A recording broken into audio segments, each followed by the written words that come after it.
Demonstrasi hingga saat ini masih terus terjadi di berbagai wilayah di Amerika Serikat akibat tewasnya George Floyd oleh seorang anggota polisi setempat. Apa sebenarnya yang menyebabkan sebagian warga Amerika begitu marah akibat kejadian itu dan apakah aksi rasisme yang belakangan ini muncul di permukaan memang masih terus terjadi? Untuk membahasnya sudah bergabung bersama kami Syamsi Ali, Director of Jamaica Muslim Center, warga negara Indonesia yang bermukim di New York, Amerika Serikat. Assalamualaikum, selamat malam Pak Syamsi. Waalaikumsalam warahmatullahi wabarakatuh. Ya, Pak Syamsi, terima kasih sudah bergabung dengan CNN Indonesia malam ini. Kita masih terus menyoroti bagaimana kemudian kasus George Floyd ini sehingga kemudian merembet ke aksi demonstrasi hingga penjarahan.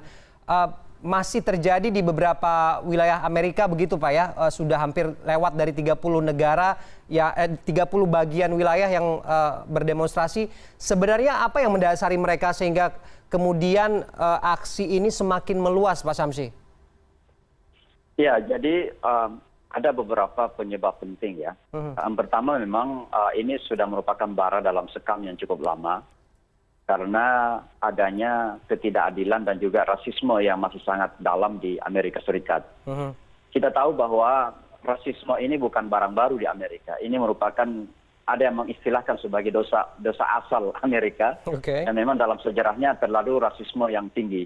Ya, kalau kita lihat misalnya perjalanan negeri ini dari ketika orang Eropa pertama datang, kemudian memarginalkan Native American, lalu kemudian datanglah para budak yang dibawa budak ke Amerika dari Afrika, kemudian mereka dimarginalkan, dan itu terus-menerus terjadi secara sistematis, bahkan secara sistemik ya. Memang ada pernah seorang presiden dari kalangan Afro-Amerikan, kebetulan Barack Obama itu bapaknya orang Kenya, ibunya orang Irlandia. Jadi beliau sebenarnya half Afro-American. Nah ini juga tidak mengobatin. Kenapa tidak mengobatin? Karena memang masih ada rasa yang begitu dalam, rasa rasisme ini di kalangan orang-orang putih di Amerika. Maka mereka marah sebenarnya. Naiknya Donald Trump ini, terpilihnya Donald Trump, sebenarnya tanpa disadari oleh banyak orang, ini merupakan juga balas dendam atas terpilihnya Barack Obama. Bisa seorang Afro-American minoritas menjadi seorang presiden di Amerika. Maka begitu Donald Trump naik, Donald Trump berusaha untuk membalik semua kebijakan ada Barack Obama.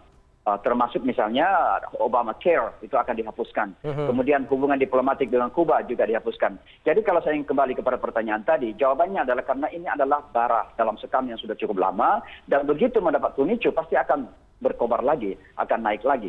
Tentu ya yang pertama. Yang kedua adalah karena memang sejak terpilihnya Donald Trump ini, terjadi kekerasan dan marginalisasi kepada mereka yang minoritas, ya, termasuk Afro-American, Hispanik, dan termasuk juga kelompok Muslim.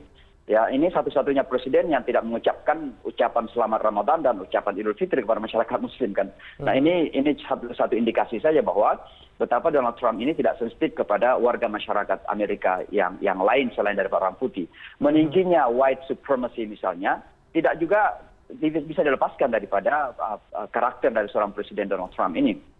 Nah, sekali lagi, kalau orang-orang Amerika sekarang ini marah, walaupun tentu kita tidak mendukung adanya penjarahan, looting dan sebagainya, kekerasan-kekerasan, ya kita tidak harapkan itu, maka dalam bahasa Martin Luther itu diistilahkan sebagai unheard voices, suara-suara yang tidak didengarkan. Dan kira-kira karena tidak didengarkan, maka diekspresikan dengan cara-cara yang sesungguhnya berlawanan dengan hukum. Dan oleh sebab itu mudah-mudahan ini menjadi pelajaran bagi semua di Amerika, khususnya bagi mereka yang berada di posisi pemerintahan. Bahwa ada orang yang tidak puas. Pak Syamsi, kalau menurut data kita tahu bahwa 53% isu rasisme ini di Amerika sendiri ini masih jadi isu sentral. Ada kemudian tudingan ada unsur politiknya juga di sini. Sebenarnya mereka melihat isu seperti ini bagaimana antara satu ras dengan ras yang lain ini melihat isu rasis ini, apa penilaian mereka? Ya memang intinya kalau berbicara tentang politisasi ya pasti akan terjadilah. Ada orang-orang yang biasa mengail keuntungan di air keruh. Tetapi saya memang melihat ada genuine rasisme yang memang bersifat genuine sifatnya. Memang begitu keadaannya, bahwa ada semacam marginalisasi kepada masyarakat tertentu, dalam hal ini minoritas, agar mereka tetap menjadi lemah. Oke. Kalau kita misalnya jalan-jalan di kota Manhattan, Manhattan ini kan kotanya kecil walaupun pusat kota dunia. Itu ada 3 tempat, ada downtown, ada midtown, ada uptown. Downtown itu banyakkan perkantoran pemerintahan, ya, gedung-gedung yang megah. Di midtown itu apartemen orang-orang kaya, banyak Hollywood yang memberi apartemen di Central Park dan sebagainya. Kalau kita ke uptown, karena kebanyakan Afro-American, banyak orang hitam, Bronx misalnya, Bronx atau Harlem, maka mereka ini kumuh-kumuh. Nah, pertanyaannya kok bisa terjadi seperti itu dalam sebuah kampung atau kota kecil? Kenapa ada perbedaan pembangunan gitu? Ini kan sebenarnya rasisme yang bersifat sistemik sifatnya. Nah, jadi saya kira ini merupakan orang Amerika juga paham bahwa pasti ada rasisme yang terjadi dan mereka akan sikapi seperti inilah. Oke, artinya kemudian jurang antara persoalan ekonomi antara Afro-Amerika dengan ras kulit putih ini masih ada begitu ya di sana Pak Samsi ya? Ya masih ada. Bahkan ketika terjadi pandemi COVID-19 ini, kebanyakan yang meninggal itu dari kalangan Afro-American. Kenapa kebanyakan? Karena asuransi kesehatan yang tidak memadai, kemudian rumah-rumah sakit yang mewah itu ada pada tempat-tempat tertentu.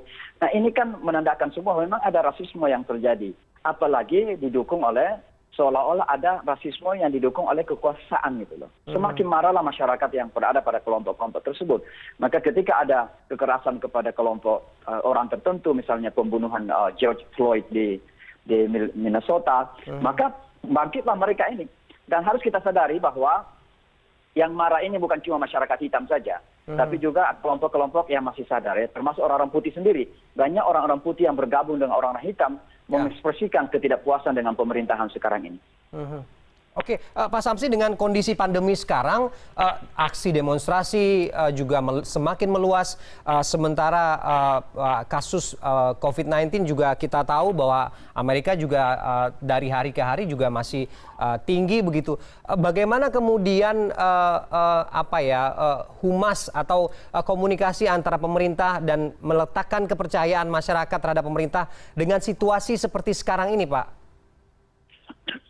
Ini agak berat karena Donald Trump sendiri punya gaya kepemimpinan yang mungkin kalau saya mengistilahkan cowboy gitu.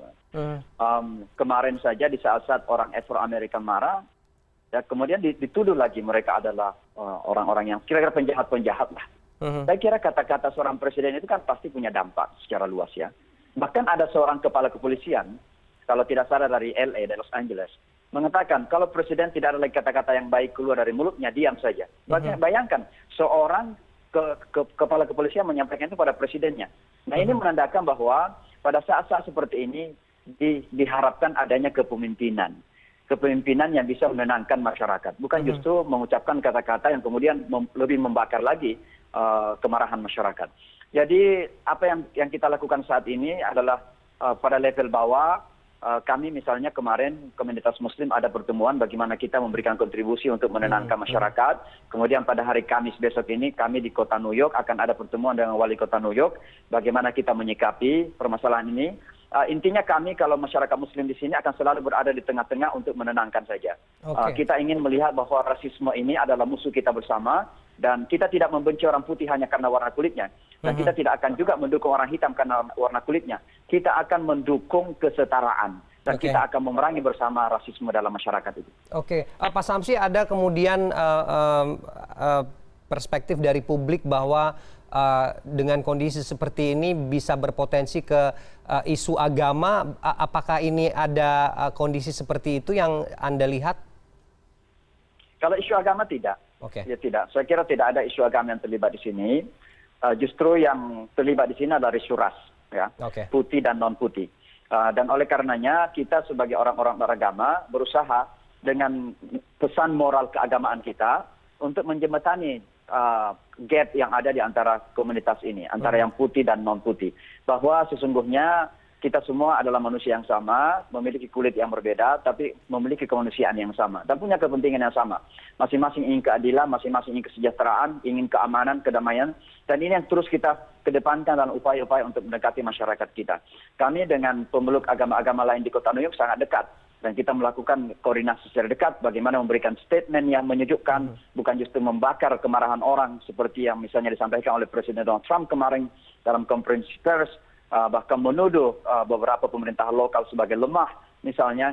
Maka saya kira karakter seperti ini dan ucapan-ucapan seperti ini tidak akan meredakan masyarakat, justru akan menjadi bara yang lebih panas lagi dan saat-saat bisa meletus kapan-kapan ketika mendapat pemicu. Dan oleh karenanya saya kira masalahnya untuk kita menenangkan masyarakat, dan itulah tugas kami sebagai tokoh agama bersama dengan tokoh-tokoh agama yang lain di Amerika ini. Termasuk juga nanti untuk menekan white supremacy ini supaya tidak terus berlanjut begitu ya Pak Samsi ya? Iya pasti, dan itu kita anggap sebagai musuh bersama. White supremacy ini sudah menjadi musuh bersama di kalangan agama-agama yang masih sadar bahwa yang namanya manusia itu adalah satu keluarga. Itu adalah kekeluargaan kemanusiaan atau human family. Dan warna kulit yang ada, warna perbedaan agama yang ada, itu adalah merupakan kekayaan yang harus kita hormati dan harus kita jaga, dan kita harus membangun kebersamaan. Dan saya kira white supremacy ini betul-betul sudah menjadi ancaman dunia. Bahkan ada yang sampai mengatakan bahwa ancaman white supremacy ini jauh lebih berbahaya daripada ISIS itu sendiri. Karena ISIS banyak bersifat lokal di Timur Tengah. Tapi white supremacy ini sudah mendunia dan ini lebih berbahaya daripada ISIS sendiri. Jadi kita jadikan sebagai musuh bersama, a common enemy. Oke, baik. Terima kasih perspektifnya sudah dibagikan ke kita semua. Terima kasih Director of Jamaica Muslim Center, warga negara Indonesia yang bermukim di New York, Amerika Serikat, Samsi Ali. Terima kasih sudah bergabung dengan kita malam ini.